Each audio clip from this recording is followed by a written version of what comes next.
29 Wistful Vista, helping her husband make his annual selection of camping equipment, you'd never suspect that the only outdoor sport she really loves is her husband.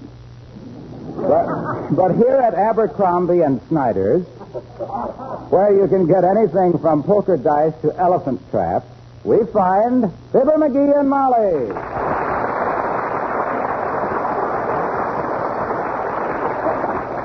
Now, let me see. What else do I need? Well, I can't think of a thing, dearie. You've got a mattress that you blow up and a camp stove that blows itself up.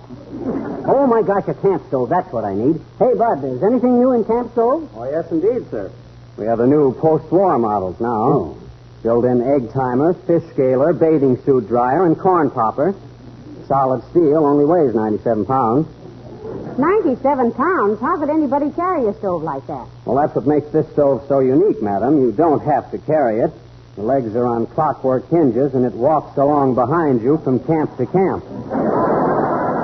It can also be speeded up to chase rabbits.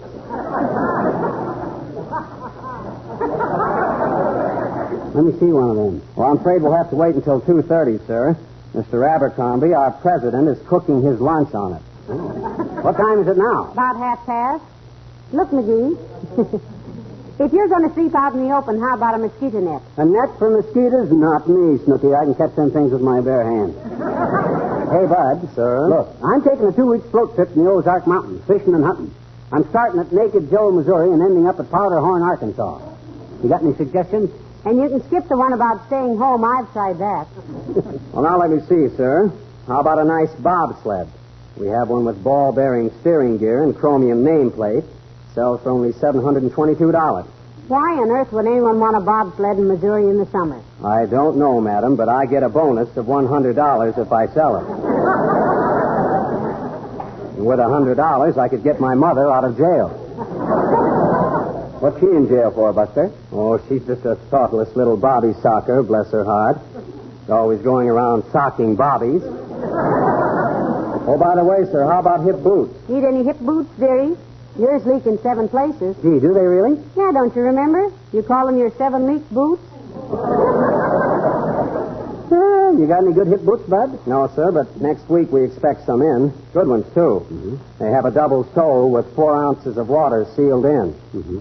That gives you the squish without the discomfort. Well, I guess you've got about everything you need, McGee. Just add those items up, sir, and let us know what the bill is. You got everything there, Bud? The fishing rod, the air mattress, the combination can opener and spud slicer, the waterproof matchbox, and the compass? Yes, sir, but are you sure you want this kind of a compass? This is the kind you draw circles with. I know that. I find I always travel in circles anyway. So this time I'm going to mark the map beforehand. Get me my bill, Bud. Yes, sir, and if I'm not back immediately, I'll be back of the elevator sneaking at smoke. Honest, lad. Look, Molly, why don't you change your mind and come on this fishing trip with me? My gosh, you'll have a wonderful time. No, thank you, dearie. I'll spend the 2 weeks cleaning the living room curtains and papering the bedroom. You just... Oh, for goodness sakes. Hello there, Millicent. How do you do, my dear? Good day, Mr. McGee. Hi, Carsey. Buying some sporting equipment? They got some wonderful underwater goggles here. Great for finding that last butter knife when you're washing the dishes. No, I just came in to get Mr. Carstairs a birthday present, Mr. McGee. An archery set, I think. He's always wanted a bow and some arrows. Has he a quiver, Millicent? For a while, when he first gets up, my dear. But a few cups of black coffee usually stops it. Did you ever try archery, Mr. McGee? Not since he was a little boy, Millicent. He played Cupid in a school play and shot the principal in the left flank with an arrow. And anybody that thinks Cupid is a symbol of love should have seen him chasing me with a chair leg. You going away this summer, Millicent? Oh, yes. We expect to spend a few weeks at our hunting lodge in Maine. Oh. Such a grand place to relax, you know. Why, some evenings, and this is quite confidential, my dear, some evenings we do not even dress for dinner. Oh. Oh. Heavenly days. You hear that, McGee? Up there in Maine, they really rough it. Better not let down too much, Carsey. First thing you know, your husband will be coming in a T-shirt and a T-shirt to tea.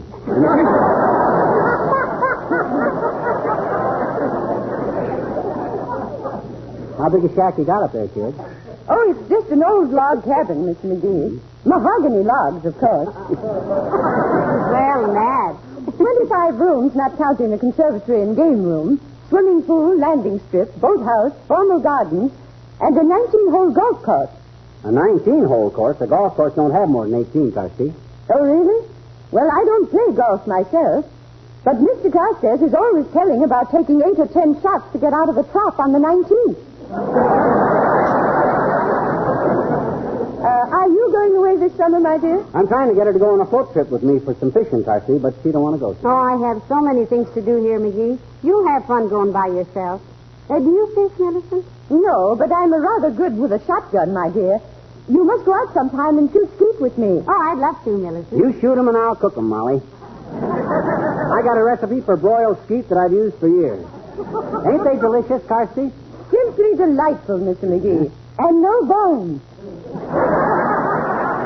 Well, I must be getting on. Have a nice summer, both of you. Good day.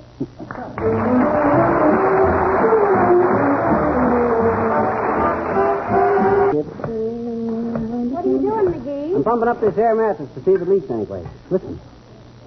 Oh, I don't hear any leaks. Look, why don't you go on this trip with me, Molly? You like to fish. I'd like to. Yeah, but I don't like sleeping on the ground, dear. Oh. I like to get close to nature, but not that close. You take this trip alone. Oh, well, gee, where's Besides, you? I have so many things to do around the house. Paper the bedroom, clean the curtains, and the... Come in. Oh, hello there, Dr. Gamble. Do come in. Thanks, Molly. Hello, Bulgy. What's the bicycle pump for? Gonna put the tube in your mouth and inflate your ego? No, Aerosmith. If you would use those faded blue eyes of yours for something besides winking at nurses, you'd see that I'm pumping up this air mattress. He's going on a fishing trip through the Ozarks, Doctor. Are you going with him, Molly? Or do you welcome the interlude of peace and quiet with a little boom face out of your hair? Well, he wants me to go, Doctor, but I think it would do him good to get off by himself and not be bothered by having me to look after. Oh, come on, Molly. You're no trouble. I'll bet she's no trouble, Bucklewort. You just want her along. You only want her along because she can cook. By yourself, you'll come home with 3 crappies and dyspepsia. Oh, is that so? Well, I'm a pretty good camp cook myself, that's so. I remember one time up in Alaska, I took 2 wild ducks, skinned them, wrapped them in clay, and buried them in hot coals for 3 hours. You remember that, Molly? Indeed, I do, dearie. And I'll bet they would have been delicious, too. What do you mean, would have been? I couldn't remember where I buried them.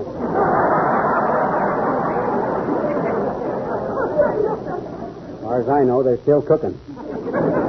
You going somewhere for a vacation this summer away, Doc? No, I think I'll spend the summer in a nice, air-cooled movie. I've tried going to summer resorts, but somebody always finds out I'm a doctor, and from there on, I'm working again. Okay. Next time I register at a summer hotel, it will be as Ignaz Jagafrion, a sculptor. Why, a sculptor, Doctor? Can you imagine anyone getting a sculptor up in the middle of the night to do Grandma's torso in granite? Certainly not. Well, have a nice trip, McGee. It'll do you good to get away from humanity for a while. Not that I have anything against humanity, except that there are too many people mixed up in it. See you in the fall. Come on, Doc.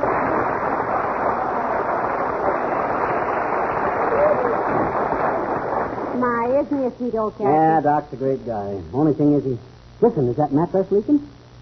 No, dear, you're leaning on the bicycle pump. Huh? Oh. For a minute, I thought it was leaking. And... Hello, folks. Hey, I hear you're going on a fishing trip, pal. Yes, he is, Mr. Wilcox. He's leaving in just a little while. Going to take a float trip, Junior, with Walter Bales, starting from Naked Joe, Missouri, and ending up at Powderhorn, Arkansas. Float down the river, camping and fishing all along the way. Gee, that sounds like fun. No rowing, eh? Nary a row, Junior. Just sit there on your big air mattress and let the river do the work.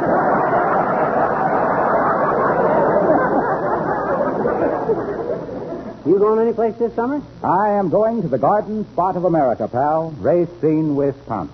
Is Racine so beautiful, Mr. Wilcox? It is to me, Molly. There is no prettier sight in the world than a full-grown paycheck. And mine are grown right there in Racine. Incidentally, I picked up a note from the office about the Summer Johnson Wax show. Fred Waring and his Pennsylvanians are taking over. Isn't that marvelous? I think Fred Waring is simply wonderful. Don't you, McGee? Yeah, he's good. Well, he has one of the best shows on the air, barring none. Yeah, he's good. Well, don't you think he has a great show, pal? Yeah, he's good. I think everybody likes Fred Waring's program. Most everybody. He always does a great show. Relies quite a bit on music, though. Why, certainly he does. He's a fine musician, and he gets off some pretty smart remarks between numbers, too. Oh, yeah? Well, if he's such a hot musician, why don't he stick to his music? I play the mandolin, too, myself, Junior. But do I set myself up as a great musician? Do I try to muscle in onto somebody else's racket? Do I try to... Why, McGee, why are you so resentful? Say, pal, could it be that you're a little worried? Why, what could I be worried about? What if Racine should get the idea that Waring's better than McGee? It's kabibble. I can always get a job. Doing what, dearie? Why, I could always... Somebody might want to... Well, if worst comes to worst, there's always the ice wagon. Hey, Junior, you going to announce the summer show? No, Waring comes on from New York, and Bill Bivens is the announcer. Oh, Bill Bivens, a fine announcer. One of my favorites. Gee, really? Oh, she's always... He's always talked about Bill Bivens, Junior. And you know what? No. I understand he can pronounce all the big words, like linoleum. So what? I can pronounce linoleum. Linoleum. Oh, anyway, that's not so important. What is important, Mr. Wilcox? Well, the important thing is that he knows about the product. See, I'd hate to think of a job like this in the hands of a guy who didn't know about Johnson's self-polishing glow coat. Oh, they'll probably tell him that. Imagine how horrible it would be if Bivens didn't know that glow coat requires no rubbing or buffing. They'll tell him. That it shines as it dries. They'll write him a letter. That you just pour a little out and spread it around and let it dry for 20 minutes or I'm less. sure he'll have all that information, Mr. Wilcox, before... And if he doesn't realize how Johnson's glow coat can bring back the sparkling beauty to worn and tired old linoleum... Look, Waxy. Why don't you write him a letter about it? Oh, I did. I sent him a 700-word telegram of instruction. Why, that was a mighty nice thing for you to do, Mr. Wilcox. Well, I figured it was better to be sporting about it. 700-word telegram must cost you a handsome nickel or so, Waxy. No, I sent it collect. Ooh. See you in the fall, kids. Good luck. So long, Ronald. Well, I better finish getting the stuff together, I guess. Now, let me see. Hunting knife, fishing tackle, mattress, camp stove, comic book. You sure you won't go with me, Molly? No, thank you, dearie. It's nice of you to want me along, but I'll stay and stretch the curtains while you go and stretch the budget. Oh, all right, but gee whiz, I wish Come you here. decided. Hello, folks. Hello there, Mr. Wimple. Hi, Wimp, old man. Hey, you look kind of worn out, boy. Oh, I am, Mr. McGee. Our lawn sprinkler got broken, and my wife made me run around the lawn in circles all morning with a sprinkling can while she stood on the steps and flicked my ankles with a bullwhip. Well, that's pretty terrible, Mr. Wimple, but isn't using a bullwhip on you rather flattering? Well, I suppose it really is, Mrs. McGee. But Sweetie Face, that's my big old horrid wife. Sweetie Face is awfully clever with a whip. Can she knock a cigarette out of your mouth at 50 paces, Wimp? Oh, she's much better than that, Mr. McGee. One night there was some cats making a dreadful noise in our front yard, and Sweetie Face leaned out the bedroom window and cracked his whip, and there wasn't another sound all night long. It was just wonderful. She really got those cats, did she, Mr. Wimple? No, she fell out the window.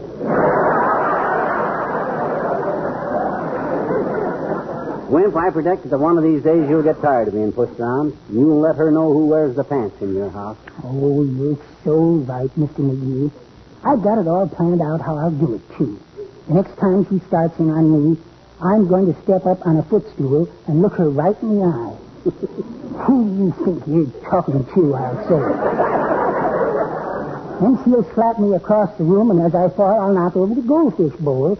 And when she runs to pick up the goldfish, I'll grab her compact and fill it full of itching powder. I hope it's still good. I've had it for 9 years. Well, Mr. Wimple, you're just in time to say goodbye to himself here. He's going on a 2-week camping and fishing trip. From Naked Joe, Missouri to Powderhorn, Arkansas, Wimp. Boat trip. Molly don't want to go with me. How about you? Oh, I just love it, Mr. McGee. But I don't like to leave Sweetie Face that long. For only 2 weeks? Yes. I don't like to leave her for only 2 weeks. If it was for 3 months, I'd... Say, Mr. McGee, have you got time to come over to my house a minute? No, I haven't, Wimp. I'm sorry, but I'm leaving as soon as I load this stuff in the car. Why? Well, just as I left, Sweetie Face was trying to move our big radio, and it fell over on top of it. Goodness me, Mr. Wimple. Is she still under it? Yes. But it's tuned to NBC, so she won't miss Bob Hope and Fibber. Oh, she's heard everything we said. Isn't this awful? I've got to go now. See you not further.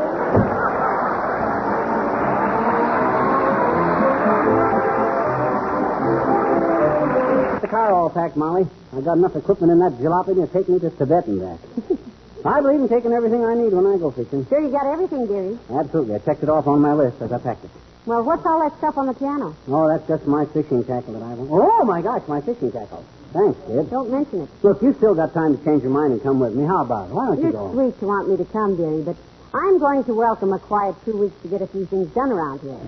But as soon as you get to undress Joseph, Missouri, you send me a postcard. No. It's Naked Joe, Missouri. I showed it to you on the map. I know, and that's one reason I'm staying home. Huh? That's not a very ladylike place to start a fishing trip from. Now, isn't it? Come in. Oh, Mayor Lativia. Hello, Your Honor. Hello, Molly. How are you, McGee? Great, Monsieur, great. You're just in time to wish me luck on my fishing trip. Going on a float trip from Naked Joe Mo.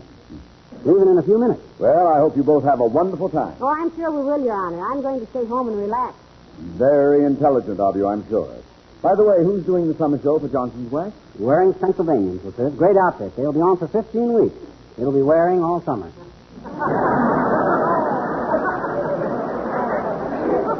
What do you think it's been all winter? Why, Mr. Mayor, you made a joke. Well, I'm not very proud of it, personally. Jokes about a man's name are always very clever to the person who perpetrates them, but pretty old hat to the one whose name it is. You mean Fred Waring? In this case, yes. Did you ever meet him, Mr. Mayor? No, I never had that pleasure. Then what right have you got to make remarks about his clothes? I didn't make any remark about Mr. Waring's clothes. Oh, yes, you did. You said his hat was pretty old. I beg your pardon. I said nothing of the sort. I said jokes about a man's name are pretty old hats. A guy with a name that Fred Waring has got a right to wear any kind of a hat that he wants to, Lativia. He'd still be a wonderful showman if he wore mucklucks and a beanie just because he... Now, look here, McGee. I think you're deliberately trying to embroil me in an argument, and I am There not... can't be any argument about criticizing the hat of a complete stranger, Mr. Mayor. No. This is a democracy, and if a man chooses to wear an old hat... I didn't say that Mr. Hat was wearing an old Waring. I mean, if he wants to lead his hat in an old band, wear his bat hand in the bandstand... Now, look, I was... Now, control yourself, Lativia. Control yourself. Don't shout at my wife. I was not shouting at your wife. I was not shouting at your wife. I was only trying to explain that I made no reference whatever to Mr. Waring's hat. I was merely utilizing a certain slang expression. When you say something is old hat, it means that it's all too familiar. Have I made myself clear? Yes, but you might be a little more careful about indulging in personalities, Lativia. A man's hat is his own business, and an old hat... Oh, for heaven's sake, stop it. You know very well that I didn't intend to heifer to Mr. Hatting's reference. Reference to Mr. Waring's reefer, a riffle, a haffle. When I said that an old band leader has a hat, an old hat has a... You stated that nobody would try to do anything. We were... You...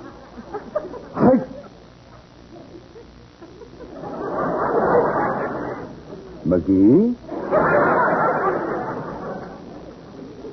Yes? I'm sorry I won't be at Naked Joe, Missouri, to see you off. That's nice of you, Mr. Mayor. Thanks, Lativia. That's all right. It's an old dream of mine to see you floating down the river. Well, have a pleasant summer.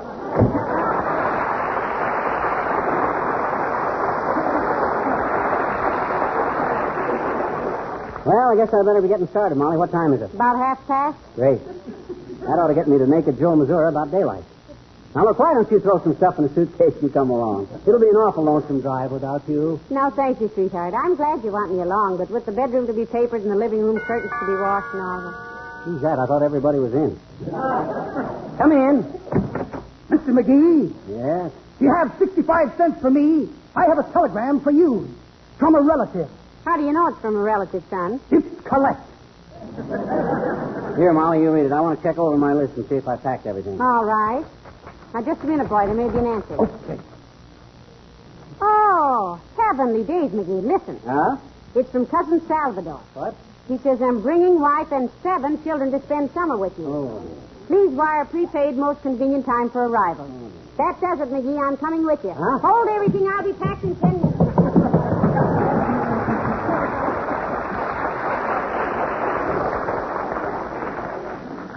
How much you say I owe for this, Bud? 55 cents, Mac. Here you are, Bud. Here's $1 for yourself. That was nice timing. Well, you told me to be here at exactly half past, so I done it. Thanks, Mac.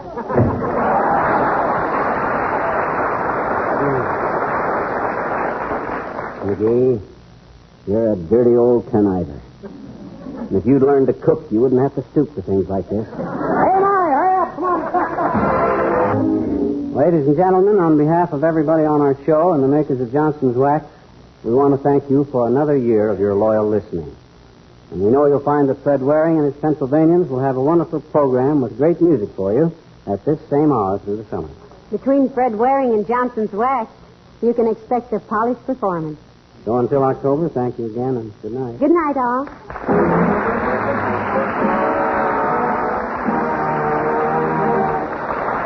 This is Harlow Wilcox, speaking for the makers of Johnson's Wax products for home and industry.